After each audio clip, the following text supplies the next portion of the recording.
The Book of Job. There once was a man named Job who lived in the land of Uz.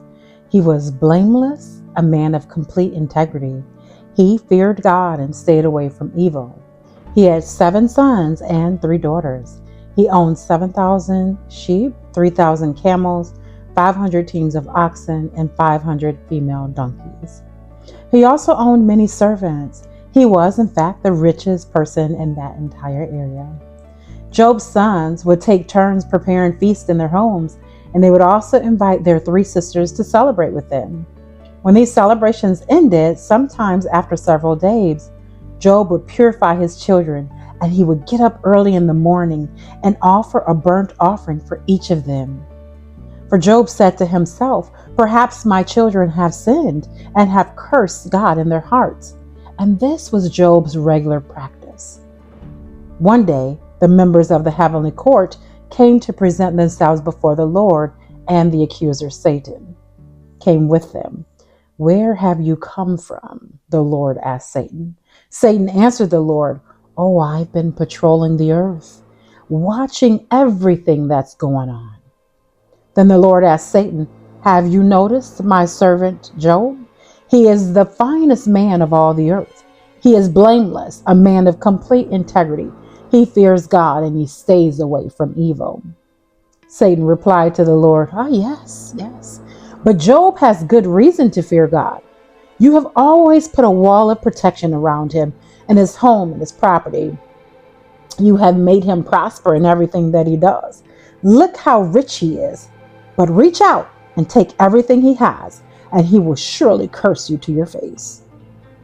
"All right, you may test him," the Lord said to Satan. "Do whatever you want with him, with everything with his possessions, but don't you harm him physically." So Satan left the Lord's presence. One day, when Job's sons and daughters were feasting at the oldest brother's house, a messenger arrived at Job's home with this news. "Your oxen were plowing, with the donkeys feeding beside them, and when the Sabines raided us, they stole all of the animals and killed all the farmlands. I am the only one who escaped to tell you." While he was still speaking, another messenger arrived with this news. "The fire of God has fallen from heaven and burned up all your sheep and all the shepherd. I am the only one who escaped to tell you." While he was still speaking, a third messenger arrived with the news. "3 bands of raiders have stolen your camels and killed your servants. I am the only one who escaped to tell you." And while he was speaking, another messenger arrived with this news. "Your sons and your daughters were feasting in their oldest brother's home. Suddenly, a powerful wind swept in from the wilderness and hit the house on all sides. The house collapsed and all your children are dead. I am the only one who escaped to tell you."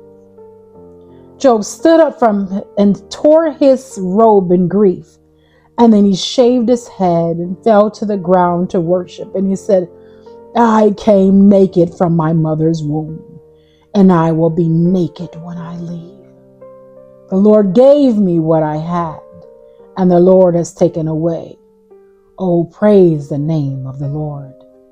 And all of this, Job did not sin by blaming God.